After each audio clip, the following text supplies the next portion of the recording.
Week 5 in CIT15.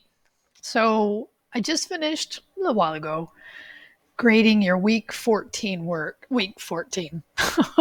Couldn't we wish we would speed ahead to 14, but no, your week 4 work. And one of the things I want to say, just because I like to be as open as possible, is that midnight are the due dates for this work. And I grade the first thing the next morning.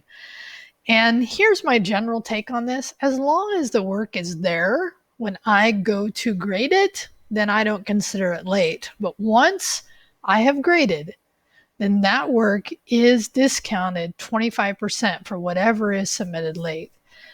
Now, I do that because I get that even though we have one due date a week, for whatever reason, may not be getting it done. And so 75% is better than nothing. And hopefully it encourages you to get the work done as well. So just know that that's true. I don't write that necessarily anywhere formally. I just want you to know that that's my general policy. So as normal, because I just graded, I graded week 3, not week 4. See, what happens is I'm a week ahead of you, and what that allows me to do is to release content a little ahead. So I'd already done 4 before recording this one already this particular week, and so now I'm on to 5. And I'm going to talk towards the end a little about the Myit Lab, because several of you were asking for like a study guide, and this class I wouldn't say lends itself to a study guide concept, more because the way the content is laid out, it's like you watch some content and then you write about that content, and then you take a quiz from the textbook, and then you do a Myit Lab. So because the work is so varied, it's hard to give you a study guide, and each of them pretty much stands on their own, right? But one feedback in general I want to give you is about your writing. So here's the deal. This is a college level course. Most college level courses have a paper that's paper. See if it gets in there. That's due some point in the semester, usually at the end.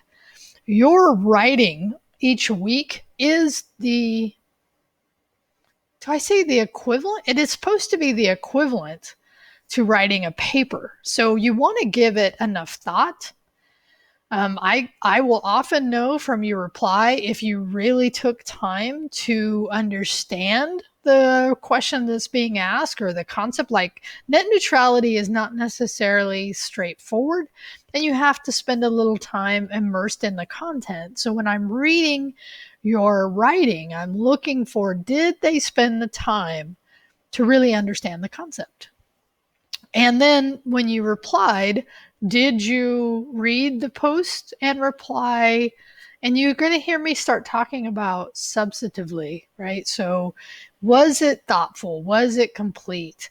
One sentence does not even, it's not even, and here's, let me say this.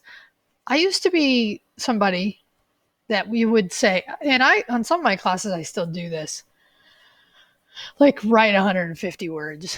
And I try to get away from that and really just give you a guideline for what I'm looking for is thoughtful writing based on you having spent some time to understand the issue in your own frame.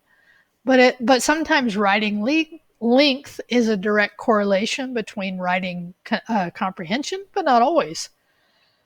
So I don't want to say write so many words, but what I would say is, given the fact that now I told you this is academic writing, this accounts for as your paper, you need to give that time. And if you see me marking off, it's usually either you didn't do the replies or you didn't give it enough thought, substantive thought. Okay? Because sometimes I've noticed, anyway, doesn't matter. You get it. Now, this week, our discussion is a little different. It's not that you have to understand a lot of concepts. It's more like, what are your favorite apps, right? Show and tell's like, and this is, and you can see this in here. So, but just to go over it, right? I want you to get 2 apps, right? One app you can't live without, and an app that you thought was really cool or clever or just plain fun, right? So, and then reply. So it's a good way to help other folks talk about and understand, like get exposed to apps they may not use every day, right? So, you know, talk about that. Again, I'm not specifically giving writing length here, but you do want to have a substantive reply. And then chapter 5 quiz. Now, before I go on to the lab, I actually want to spend just a moment here because I did have one student ask me about the e-textbook in Myit Lab. And what the student asked me was, because it's so far deep into the course, is can you make it an easier link? So I did put e-textbook here. And I did try to put it on the main page, but it didn't work out great. And the way this ebook is, it works within this page just fine. You do have to navigate and then go to the unit, the chapter we're working on. Of course, you can roll that up, right? Go to the one that we're working on. You can search, you can do all that stuff here. But I want to show you another way that might be kind of easier in this respect. So if I go back to course material, and I go back to, and I know that the first time you load this, it is a little annoying that it takes a moment here, but it just does. Like if I go into, because this is what the student was talking about, and it's a valid point. It's like you go into here, you're 3 clicks in, and in our world, that's just a lot. So one thing you can do is once you open this, right, this opens in a new tab like this, or in a new window. And so once it opens, and this is the key, is once it opens, you can grab that, copy that, and you can bring it over to a new tab and just paste it. Okay. Now, when you do that, it opens it up in a full page like this. And one of the things you can do, I do this all the time, if I need something, I want quick access to it. If you can see me pointed up to the browser here, I just click bookmark this page, and then I have an icon. Now, this happens to be the icon I showed you. I was just putting it towards the end. So in the future, now this is the key. You have to be logged in to Myit Lab in order for this link to work. For this bookmark to work. So there's a couple ways you can do that. You can also put icons on your desktop that point to web pages as well. So there are a couple alternatives for you. Okay, so there's that. Now, we're on our last word lab. And then next week you have your first lab test. And I've been talking about this. And what you need to do here is this, once you finish this, the next assignment is you actually need Microsoft Word, and I've been talking about that. So make sure you have it installed, because next week when we do the lab test, we're not going to have any discussion, but you are going to have the lab test and your first Excel item. Okay. And we'll give you a little bit of content about how to do some of this. Okay.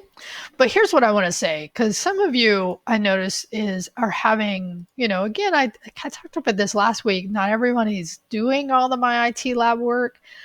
And here's what I want you to know while I'm waiting for this to come in. I get it. It takes a little time to understand the way they're asking for things. And again, I'm going to say this, the training is really helpful, right? And I'm going to show you, I've mentioned this before, and I just went through it today because I wanted to remind myself, right? And it was crazy, the stuff I missed. Well, I missed simple stuff because I was attempting to do it without the training, which is what many of you are doing. So if you're going to do that, here's what you can know. You can take this thing 3 times. So the first time you take it, if you don't do well, and I'm going to go in here and hit view submissions. And this is where I had talked about when I showed you how to, and I accidentally submitted the first one. You get 3 attempts here, right? So when you create your PDF for me, you actually get each question broken down. And what you can do, and this is really, really helpful, okay, is you can go in there and take that exam again, now with the benefit of having the step-by-step instruction. Okay, so if you missed one, so I think I missed a crazy one. It was like I was clicking on something and it wasn't working. Is this the one? Now, by the way, yeah, see, you can see, and you can even see the actions that you took, right?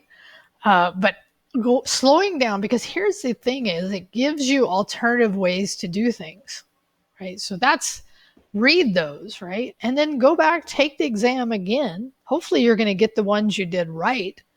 Now, here's the other thing. If it was me, and I've said this, right, I would copy each of them into a Word Google Doc so I could have it up in another screen and look at it. It makes this so much easier. Okay. So I'm just saying, use the information that they give you because it's really a lot and it's good. And sometimes you don't utilize what you have.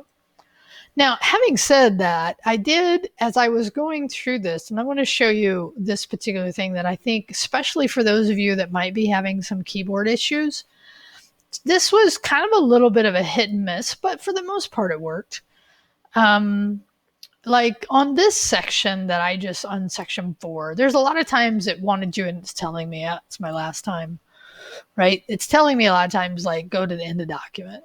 And if you do the training, you know that control enter is the end of document, right? So that's where doing the training, you can see alternative ways to do it. Like I could just scroll and go to the end of document like that. I did try, and and this is where it's hit and miss, right? Is that you can do control end and then go, and it'll send you to that end of document. Now, this is not what this particular one's asking for, but I want you to know in general, right? That's what that one is. And remember, you can hit save here, come back to it later, right?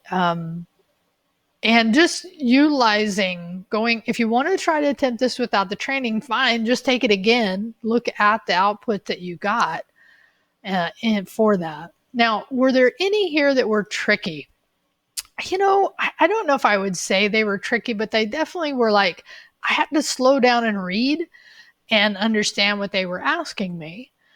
And if you don't want to do the training, jump over to Google and Google those terms and see if you can figure out how it's done.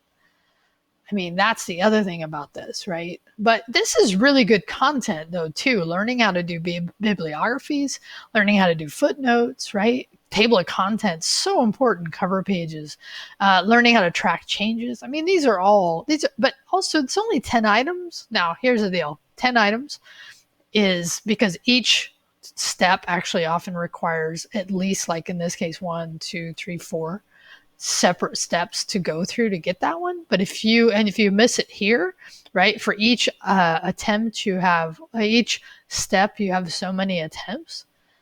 So, and that's the other thing is if I did it twice and I'm like, wait a minute, what I do is I reset the question, like I reset it and start it over again. Okay, so that, because maybe something's happening. That's the other technique that I use. So that's some of my suggestions for you for how to make this Myit Lab a little better. So I'll just summarize.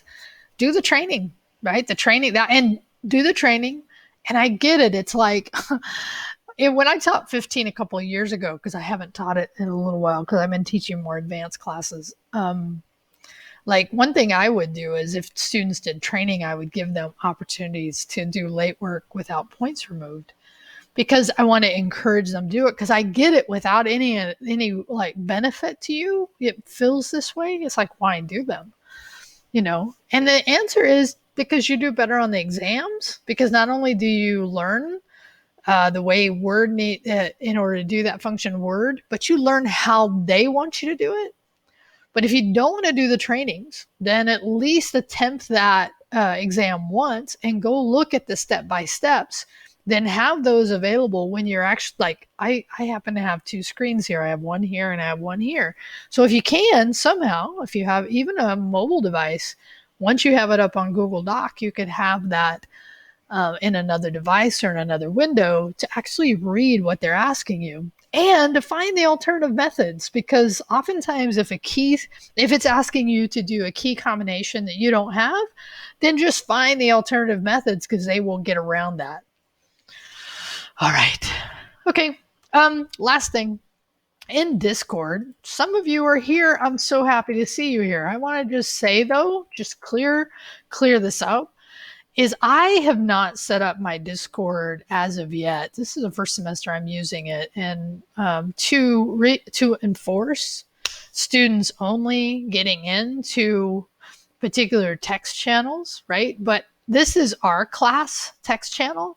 So you can join these others, but I wouldn't recommend it because they do not do anything close to what you all are doing. These are my coding classes.